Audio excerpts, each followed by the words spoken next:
Salam sejahtera dan salam sehat pemirsa Radar Semarang TV. Kita berjumpa dalam acara Bincang Santai Jawa Pos Radar Semarang TV. Singkatannya bisa ya. Hari ini kita akan berbincang terkait dengan peredaran fintech peer-to-peer atau B2B lending, atau kita kenal yang sekarang sedang ngetren itu istilahnya pinjaman online atau pinjol, yang dinilai meresahkan masyarakat.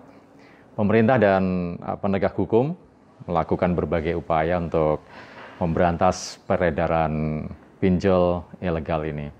Bahkan Kementerian Komunikasi dan Informatika, Kemenkominfo, sejak tahun 2018 telah memberangus lebih dari 4.800 konten pinjol ilegal. Pemutusan akses terhadap pinjol ilegal ini berdasarkan aduan baik oleh masyarakat, lembaga, kementerian, maupun dari Otoritas Jasa Keuangan atau OJK. Bahkan kalau kita mencermati berita akhir-akhir ini, kita melihat aparat kepolisian, Polri dalam hal ini, di berbagai daerah, mulai dari Jakarta, Bandung, kemudian Yogyakarta, Surabaya, melakukan penggerebekan di berbagai lokasi yang menjadi kantor pinjol ilegal.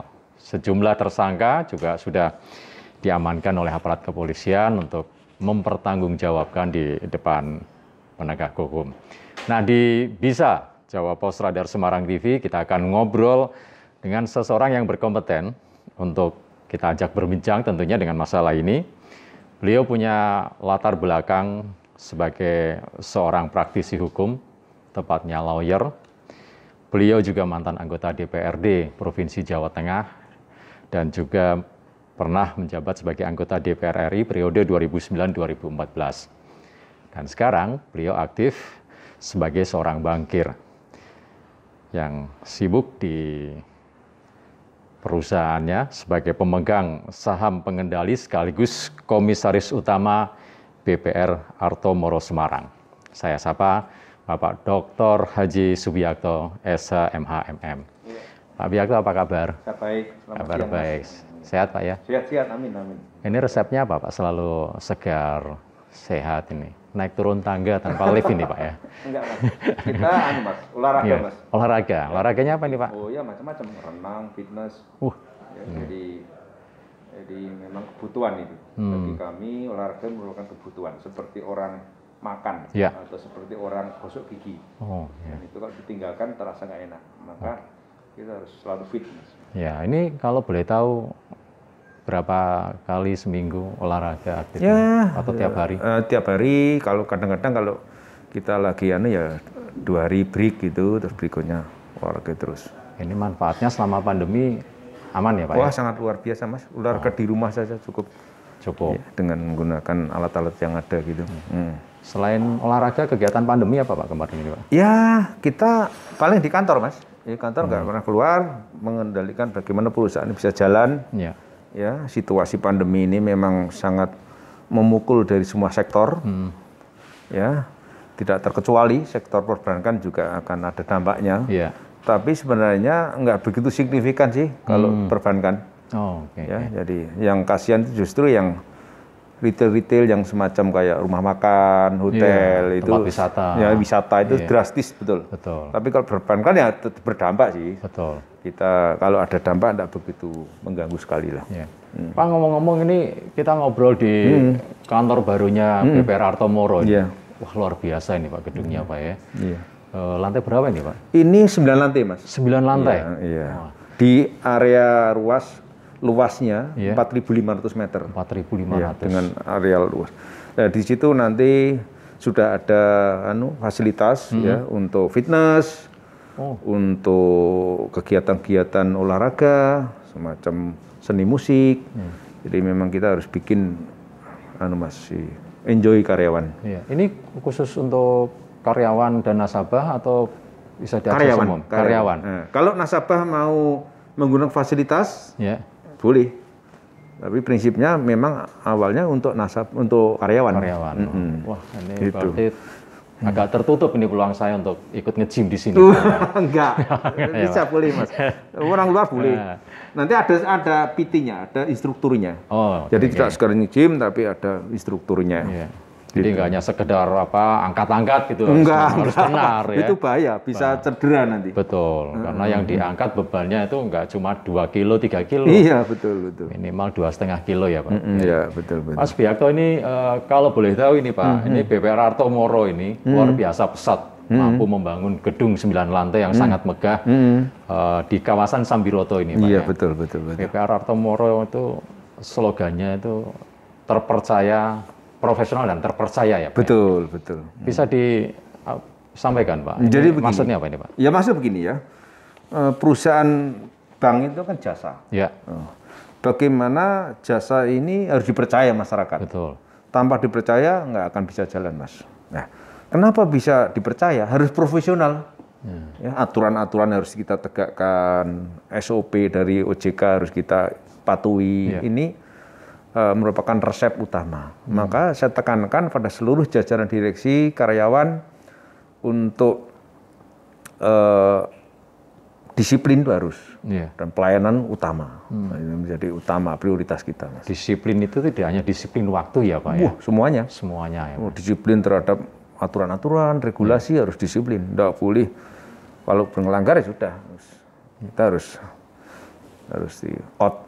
Disiplin itu, disiplin waktu itu hal yang paling terkecil, tapi disiplin terhadap aturan perbankan itu yang memang harus menjadi yang bisa dipercaya oleh nasabah Pak ya. Betul Mas. Ini harus berbangga ini, Anda para nasabah dan calon nasabah BPR Arto Moro ini tidak salah memilih BPR Arto Moro sebagai lembaga perbankan yang akan membantu ya Pak ya. Iya, amin. Nah, di awal tadi Pak Subiakto saya sampaikan ini kan lagi marak tentang pinjol ini Pak. Kita ngomong yang pinjol ilegal ini Pak. Iya, betul. Gimana ini Pak tanggapan Pak Subiakto terkait dengan fenomena pinjol di tengah pandemi ini Pak? Kalau saya pribadi Mas ya, itu melihat euforia tentang pinjaman pinjol ini sangat memprihatinkan. Satu ya, aspek regulasinya belum jelas. Jadi kebetulan waktu itu saya anggota Dewan itu masuk di pansusnya OJK. Ya, jadi kenapa? Karena era digitalisasi ini memang harus kita ikuti. Ya, tanpa itu nggak bisa negara berkembang, ekonomi akan tumbuh sulit. Mau tidak mau. Mau tidak mau. Ya. Tapi jangan sampai satu yang menyebabkan efek-efek yang berimbas pada efek sosial, ekonomi, ya politik, macam-macam itu. Ya, contohnya begini, pinjol yang resmi maupun tidak resmi, ya, khususnya bagi kami yang menyoroti kalau yang tidak resmi oke lah, harus kita berantas betul. Tapi yang resmi ini sendiri tidak diatur secara limitatif yang jelas, ya, terkait suku bunga, ya, denda keterlambatan. Ini nggak diatur di situ, Mas. Kalau berdalih hanya karena faktor kesepakatan, itu bagi kami kok kurang pas lah gitu. Karena apa? Namanya orang, apalagi khususnya bagi ekonomi menengah ke bawah ini kan kebutuhan sangat mendesak. Apalagi situasi pandemi begini, nggak ada pendapatan, pemasukan nggak ada yang menawarin. Pinjaman yang begitu mudahnya, hanya verifikasi lewat kartu penduduk, keluarkanlah. Tapi dari aspek lain tidak diperhatikan. Mereka nggak berpikir panjang, mau dikasih bunga sekian, berapa denda sekian, dia nggak peduli. Yang penting dapat uang. Nah ini yang saya sayangkan, kenapa OJK tidak diatur secara tegas, tidak melampaui batas-batas kewajaran dalam rangka mematok suku bunga, termasuk denda-denda. Ini yang membuat keresahan di masyarakat. Ya. Jadi ini sangat ironis menurut saya.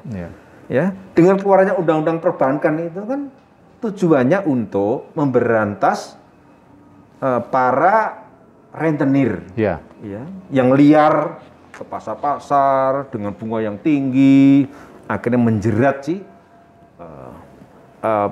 pelaku itu, artinya yang menggunakan jasa itu. Lah ini kok malah dilegalkan, dilegalkan dengan dalih kesepakatan. Ini tidak ketemu. Namanya orang pinjem kepepet ya sudah sepakat. Tanpa pikir panjang. Mas. Dan ini terjadi di mana-mana seperti itu. Nah ini perlu ditinjau kembali, dibuat aturan yang jelas, yang tidak akibat merugikan masyarakat, yang bukan keresahan yang begitu meluas seperti ini. Waktu itu Pak Subiakto ikut ini Pak ya, merumuskan ya Pak undang-undang tersebut. Dia membidangi tentang OJK ini. Oke. Ya, waktu itu kalau tidak salah saya ingat saya itu studi bandingnya ke Inggris. Ya, jadi OJK ini harusnya membuat sebuah regulasi itu ya, dipikirkan efeknya apa, dampaknya apa. Jangan dengan dalih alasan tadi ya, si kesepakatan ya nggak bisa begitu. Pak ini kan sudah, ya kita lihat aparat penegak hukum sudah bertindak, ya proses juga sudah dilakukan terhadap para pengelola, pemilik pinjaman online tersebut ini Pak ya. Kalau Pak Subiakto sendiri melihat kacamata, selain ini faktor apa ya, masyarakat ya mau nggak mau karena dapat uang dengan cara mudah, apa yang menyebabkan pinjol ini tumbuh begitu subur? Selain mungkin regulasi itu sendiri ya Pak. Bagaimana tidak tumbuh? Masyarakat kita pada kesulitan keuangan kok. Iya. Ya pasti tumbuh. Semua orang akan butuh duit. Pasarnya begitu luas. Tingkat kemiskinan di Jawa Tengah aja tertinggi. Coba bayangkan. Ya. Jawa Tengah saja kalau gitu tertinggi kemiskinannya. Ya. Jadi beberapa waktu yang lalu dirilis di media itu. Ya, kita sangat prihatin sekali, Mas. Kalau dibilang tidak subur pasti. Semua akan butuh uang. Nah ini bagaimana pemerintah mensikapinya? Jangan tiru pola-pola konsep kartu kredit. Memang betul kartu kredit itu perputarannya luar biasa, bisa triliunan. Tapi kan jelas aturannya. Ya, bank pengeluar juga jelas. Suku bunganya jelas, meskipun tinggi suku bunganya karena tidak ada agunannya. Itu bisa terukur gitu loh. Tapi kalau pinjol ini kan lewat aplikasi, terus nanti tetap dicairkan, jumlahnya bisa 5 juta, 10 juta, itu ya sangat orang bisa tertarik. Siapa yang tidak mau? Ya mau dalam kondisi ekonomi sangat sulit, makan aja susah. Gimana nalarnya kan begitu? Ya pasti tumbuh subur. Tapi kan akhirnya menimbulkan sebuah keresahan, kerugian bagi masyarakat. Ya. Tingkat sosial ekonominya sangat membahayakan bagi saya. Makanya sebenarnya niat OJK itu baik, tapi buat tolong diberi rambu-rambu gitu loh. Ada batasan suku bunga, denda itu harus dihitung secara jelas. Kalau nggak dihitung secara jelas bagaimana? Kan kesannya sudah kayak nggak karuan semua. Siapa orangnya yang mau punya uang, entah uang datang dari mana, pasti akan bisnis seperti itu. Bunganya sama menggiurkan begitu. Betul. Gitu. Los satu nasabah, lainnya dia dapat. Udah nutup. Ya, kalau kita lihat dari data yang ada, itu tingkat kemacetannya anggap aja 20%. Itu yang tidak macet berapa? Itu udah mengeruk keuntungan tidak sedikit itu. Di pinjol yang legal loh ya. Kita bicara bukan yang ilegal. Ilegal jelas nyalahi aturan. Yang legal pun harus diatur. Nggak bisa begitu, nggak adil. Ya, uang kita perbankan aja diawasi oleh OJK begitu ketatnya. Ya, memang itu dana masyarakat. Pinjol dana dari mana? Ya, kan dana pribadi, perseroan atau persekutuan, kita nggak tahu datang dari mana dana itu. Ya kan? Harusnya sama ya Pak ya? Iya, harusnya sama. Diberi patok suku bunga yang ideal, yang tidak memberatkan. Keterlambatan juga harus dihitung secara normal lah begitu ya. Jadi jangan dibiarkan begitu saja, yang buat regulasi yang seenak sendiri dengan berlipat-lipat, ini loh yang membuat keresahan sebenarnya. Kalau Pak Subiakto sendiri melihat langkah yang dilakukan pemerintah dan aparat penegak hukum melakukan penertiban terhadap pinjol-pinjol legal. Kalau ilegal memang sudah semestinya ya Pak. Yang legal gimana ini Pak? Terlambat atau gimana nih? Terlambat. Jadi pengkajian terhadap regulasi itu yang tidak matang. Tidak berpikir bagaimana aspek sosial, ekonomi diperhatikan. Ya. Dan rata-rata ini menyasar masyarakat kecil, menengah ke bawah, untuk kebutuhan hidup, untuk kelangsungan hidupnya. Nah ini yang sangat meresahkan sekali. Dan saya tidak menyalahkan masyarakatnya, ya saya agak sedikit menyayangkan buat aturan itu yang bisa mengayomi semua pihak, ya jangan hanya memikirkan kelompok-kelompok tertentu yang akan meraup keuntungan yang begitu besar, tapi justru itu dikorbankan. Nah, ini yang kami sangat-sangat menyayangkan. Ya. Pak Mahfud MD, Menko Polhukam menyampaikan Pak, nasabah pinjol boleh tidak membayar Pak. Dari kacamata hukum sendiri ini dibenarkan atau gimana? Kalau dari kacamata Pak Biakto? Kalau sebenarnya saya itu nggak bijak ya, artinya terus seakan-akan masyarakat diajak untuk berbuat curang, bendak sportif. Entah itu legal tidak legal, kenapa hal itu nggak diantisipasi sebelumnya, kan begitu. Ya, jadi ini artinya kebijakan yang kurang arif lah. Ya, harusnya memang betul itu melanggar hukum, tapi ya tidak bisa disalahkan juga kan bagi mereka-mereka yang melakukan kegiatan itu. Ya, gimana modelnya seperti itu? Ya? Itu yang menjadi problem di situ. Ya. Bagaimana cara mengawasinya? Ya, dia membuat aplikasi sendiri dengan mudahnya begitu. Itu nanti berantah, ditutup aplikasinya, nanti tumbuh lagi. Bikin yang baru, ya susah itu. Belum saatnya negara kita memasuki era-era digitalisasi yang seperti itu. Beda kalau negara-negara di Amerika, Eropa, masyarakatnya sudah sadar hukum, ekonominya sudah cukup maju semua. Jadi bukan untuk ambil kredit, bukan untuk makan, untuk kehidupan sehari-hari, tapi untuk kepentingan produktif. Nah itu. Tapi ini memang blunder gitu loh. Kalau dari kacamata hukum Pak Subiakto, meskipun ini dalilnya ada kesepakatan antara kedua belah pihak, bisa nggak ini nasabah atau masyarakat yang dirugikan oleh pinjol ini mengadukan, merasa dirugikan? Bisa Mas. Terus class action atau satu-satu? Class action. Jadi begini ya, undang-undang itu ada norma. Yang norma itu norma sosial, norma moral, norma kepatutan. Sekarang patut nggak orang pinjem 1 juta, terus patok suku bunga sekian dengan denda yang berlipat-lipat akhirnya menjadi 20 juta, 30 juta, itu asas norma-norma hukumnya dari mana? Meskipun sepakat loh ya. Tadi aspek sepakat itu dari mana datangnya? Kan orang kan terpaksa. Betul. Iya itu. Dan itu dilarang tidak boleh oleh undang-undang itu. Pelanggaran hukum itu. Aturan-aturan yang tidak memenuhi unsur norma-norma yang patut. Ya itu. Coba kalau misalkan saya punya uang, Mas punya butuh, terus udah kamu tak beli tak pinjemin 1 juta, nanti bunganya sekian ya, denda sekian ya, yang tidak wajar begitu, patut tak gitu tuh? Kan nggak patut. Ya. 3 norma ya Pak? Iya, pelanggaran itu. Menurut saya secara hukum nggak benar itu. Harus diatur secara limitatif, tegas. Ya, pinjol yang legal ya. Harus diatur secara tegas, bunganya sekian, tidak boleh melampaui batas kewajaran. Kalau melampaui, disanksi lah itu saya setuju. Boleh membantu masyarakat yang dalam kesulitan ekonomi, dibantu. Ya, itu boleh dan itu baik. Tapi sudah bebas, pasar bebas begitu kan, waduh. Ini negara kita bukan negara ekonomi liberal. Semau sendiri, ada aturannya. Masyarakat hadir di situ. Betul. Ya, itu. Jadi kalau boleh saya garis bawahi ada aspek hukum Pak ya? Iya, ada aspek hukum yang dilanggar itu. Oke.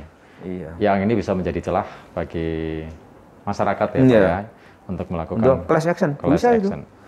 Class action itu gugatan massal yang betul. disampaikan oleh warga masyarakat secara bersama-sama ya Pak Biakto ya. Banyak korban ini yang baik legal maupun ilegal. Yang diekspos kan hanya ilegal aja. Iya. Tapi yang legal juga tindakan penagihan juga melalui proses-proses yang hampir sama dengan yang ilegal. Bagaimana tidak? Tetap dia akan lakukan seperti itu. Iya kan? Iya, betul. Itu. Pak Biakto, kalau bicara soal dana ini, bagaimana sebaiknya masyarakat jika membutuhkan dana cepat, tapi juga aman, tidak merugikan?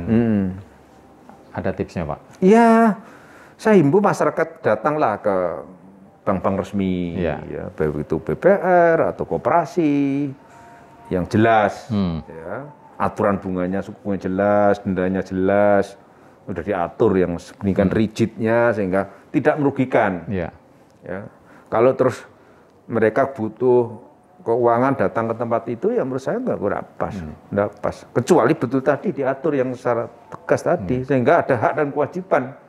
Ya, bagi nasabah sendiri punya hak yang jelas. Saya nanti kalau terlambat sehari, saya kena bunga sekian, denda sekian, itu kan sudah jelas. Ya. Artinya tahu apa yang menjadi kewajiban dia.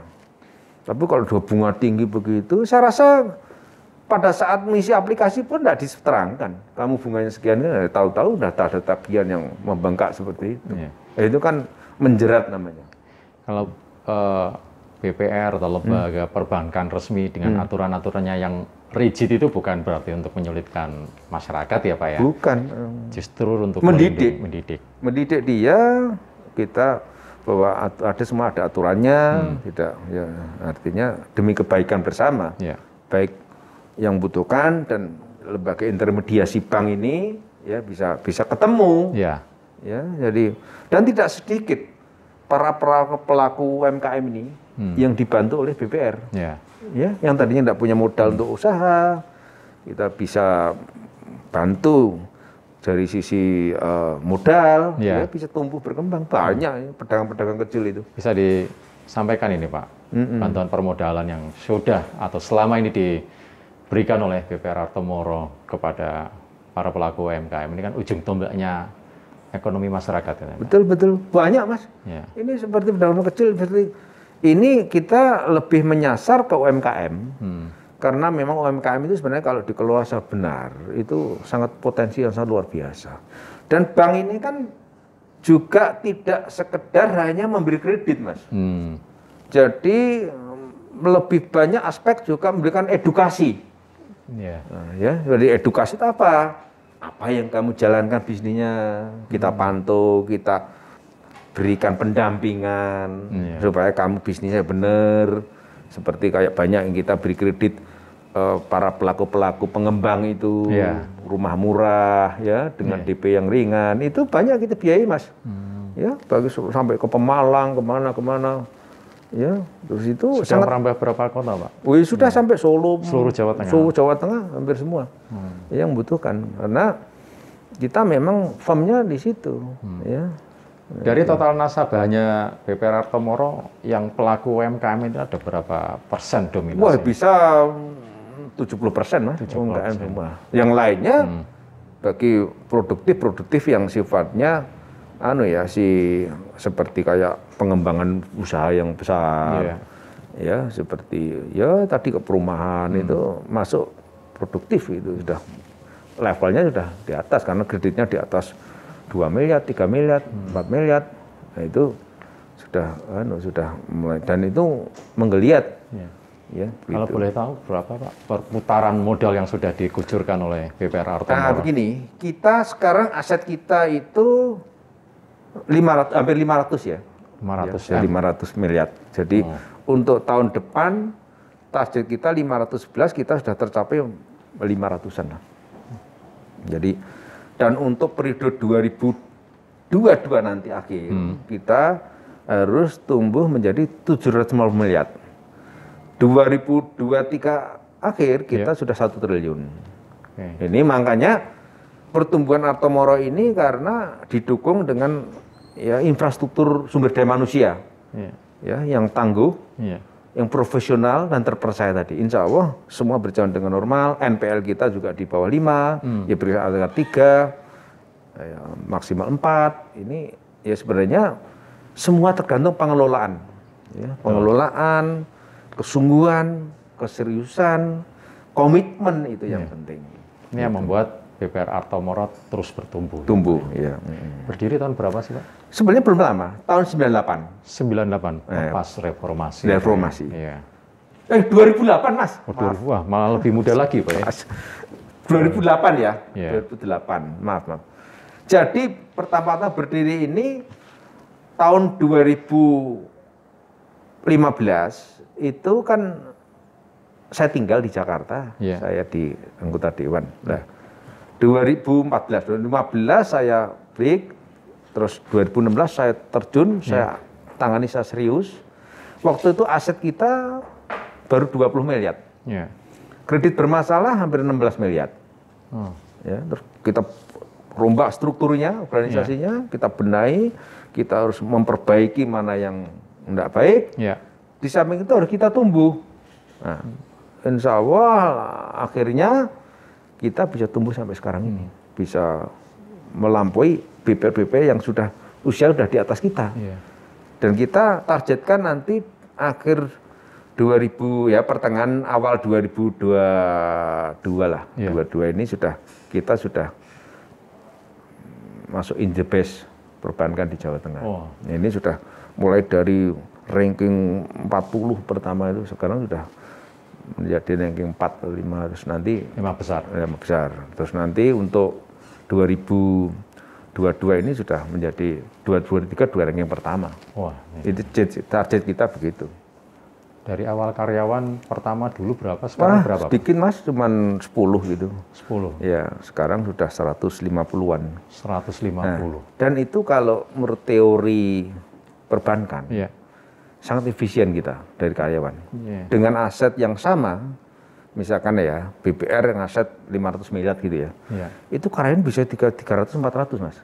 Saya bisa saya tekan sebagai rupa, saya maksimalkan, jadi menjadi orang jadi produktif, Iya. betul. Dan mereka juga senang dengan salary yang cukup, Iya. kesejahteraan yang bagus, sehingga mereka kerja keras betul. Betul. Itulah kuncinya. Daripada kita harus merimakan buahnya, tapi kesejahteraannya tidak kurang bagus, nanti membuat problem. Dan produktivitasnya kurang nanti. Iya. Nah ini gitu. Ini yang namanya efektif, efisien. Efisien. Kecil tapi efektif. Efektif, betul. Jumlah tidak menentukan produktivitas. Produktivitas, kualitasnya yang penting. Betul, Pak. Jadi 150 karyawan. Jadi in charge penuh itu 5 tahun ya, Pak Subiakto ya? Iya, baru 5 tahun kita. Cukup butuh waktu 5 tahun ya untuk Ya bisa tumbuh gitu. Itu luar biasa memang. membuat besar Artomoro ya. Iya, betul. Ya coba bayangkan. Jangan sampai masyarakat memandang bahwa BPR itu bisnis yang kecil-kecil, acak-acak di Iya. ruko-ruko kecil-kecil gitu. Makanya saya membuat terobosan baru. Bagaimana BPR ini terpercaya, Iya. bisa membuat fasilitas gedungnya cukup baik. Ya, insya Allah ini sekelas BPR terbaik di Indonesia, Mas. Iya, Pak, ini Pak. Wah. Ya, ini sudah direksi sudah melakukan survei kemana-mana. Ternyata BPR yang asetnya di atas kita jauh pun nggak berani membuat gedung seperti ini. Padahal sebenarnya menguntungkan sekali. Iya. Kita investasi gedung ini dengan kondisi ekonomi yang sekarang nanti 5 tahun akan datang harganya sudah luar biasa. Tanah sekarang udah naik berapa persen? Iya. Di sini itu dulu tanah per meter 2 juta, sekarang udah 5 juta. Padahal 2 tahun yang lalu. Iya. Waktu kita beli di sini pertama 2 juta. Sekarang di appraisal sudah 5 juta. Ini gara-gara ada gedung BPR Artomoro tambah naik lagi. Pak, Iya, nilainya, karena Pak. perkembangan wilayah, tuh, Mas. Betul. Kenapa kita tidak pilih di tengah kota? Karena apa? Untung-hitungnya rugi kita. Dengan modal yang cukup besar, Iya. pertumbuhannya tidak cepat. Tapi kalau beli agak minggir sedikit, tapi dari pengembangan itu cepat sekali. Nah itu yang pertimbangan manajemen kita seperti itu. Ini sebenarnya yang mau saya tanyakan tadi Pak Subiakto, ini milihnya agak ke pinggir ini. Iya. Ya, dekat rumahnya Mas Is juga. Oh gitu ya. Tiap pagi juga saya lewati sini. Oh gitu ya. Memang begitu. Wah, Itu iya. banyak orang pertama loh, pinggir palaku. Nyatanya udah mulai ramai. Betul. Cepat perkembangannya. Lenggajah itu dulu kayak apa dulu? Iya. Ya, tahun 2000-an itu sepi. Sekarang udah kok padat begitu. Betul, betul. Itu. Pertimbangan kita seperti itu. Karena dari pengalaman, Mas. Iya. Oke, Pak Subiakto, terakhir ini, Pak. Ya. Bicara soal perbankan, tentu ya kepercayaan itu adalah modal utama. Betul, ya, betul, betul. Ini apa, Pak? Pesan untuk masyarakat memilih dengan tepat lembaga perbankan agar tidak menyulitkan, betul, betul. Atau paling tidak bikin susah masyarakat pengguna jasa ya. Iya, maunya kan pengennya ya bisa dapat pinjaman modal, tapi tidak memberatkan. Betul, Mas. Jadi saya mengharap masyarakat khususnya Kota Semarang, kalau memilih jasa perbankan itu pilihlah yang betul-betul dianalisis yang betul. Ya. Dari publikasi udah kelihatan. Betul. Ya itu kelihatan di webnya OJK itu ada. Ya, bank ini sehat tidak itu dilihat dari situ, Mas. Jadi kadang-kadang nasabah itu dipersulit. Misalkan ya, jatuh tempo dia sudah melunasi pinjamannya, mengambil sertifikat tadi susah bukan main, dipersulit lah apalah. Kalau kita enggak, Mas, proses begitu ambil, sekarang juga keluar sertifikat. Oke, ya. Terus kalau mau pinjem, misalkan persyarat sudah penuhi, maksimal 1 minggu harus dicairkan. Saya nggak mau ditunda-tunda, karena ini sangat dibutuhkan oleh masyarakat. Sepanjang persyaratannya dipenuhi semua. Kadang-kadang nggak mundur karena justru persyaratannya tidak dipenuhi, Mas. Tapi sepanjang persyaratan dipenuhi, ya sudah kita langsung suruh cairkan. Dan pelayanan cepat, akurat dan profesional. Ini harus kita lakukan. Karena ini kita kalau bicara itulah salah satu fasilitas yang kita punya. Karena apa? Kalau kita bersaing dengan bank umum, sulit. Ya, bank umum dia bisa patok bunga sangat rendah sekali. Sementara kita nggak bisa seperti bank umum. Karena memang deposito juga kita juga menampung dari masyarakat juga tinggi. Ya, jadi perbedaannya antara BPR dengan bank umum itu sangat mencolok. Kalau ada orang punya uang disimpan deposito di BPR, bunganya rate-nya bisa 6,5%, ya bisa 7%, LPS. Tapi kalau bank umum paling 2%, 3%. Tapi kalau pinjam sebaliknya, ya mau ambilnya agak tinggi ya kita tinggi, dan itu diatur regulasinya oleh pemerintah. Kalau itu nanti kita akan bincang-bincang khusus ini Pak Subiakto. Produk-produknya BPR Artomoro. Biar masyarakat ini semakin percaya. Profesional dan terpercayanya BPR Artomoro seperti apa. Salah satu contoh kecilnya tadi itu. Kalau sudah lunas ya langsung diberikan. Itu jangan ditunda-tunda. Betul. Kan anggapannya jangan-jangan selama ini disekolahkan lagi sama kan. Kalau ada anggapan seperti itu ya Pak ya. Dan lagi yang saya tegaskan, Mas, kalau kita kan masyarakat memang sudah tidak mampu, kondisi ekonomi sudah belum jatuh, ya kita bebaskan dari denda, bisa kita kurangi, itu supaya nggak memberatkan mereka. Itu kebijakan perusahaan supaya masyarakat juga merasakan betapa susahnya sekarang ini. Baik, Pak Subiakto, terima kasih waktunya sudah berbincang-bincang bersama Jawa Pos Radar Semarang TV. Sukses untuk BPR Artomoro, Pak, termasuk target-target yang sudah dicanangkan oleh perusahaan, Pak. Pemirsa Radar Semarang TV, demikian perbincangan kita bersama dengan Dr. Haji Subiakto SH.M.H. MM. Menarik sekali apa yang disampaikan oleh beliau. Mudah-mudahan kita bisa mendapatkan intisari atau hikmah dalam perbincangan kita di Bisa Bincang Santai Jawa Pos Radar Semarang TV. Saya Suli Sesa undur diri, terima kasih. Wassalamualaikum warahmatullahi wabarakatuh.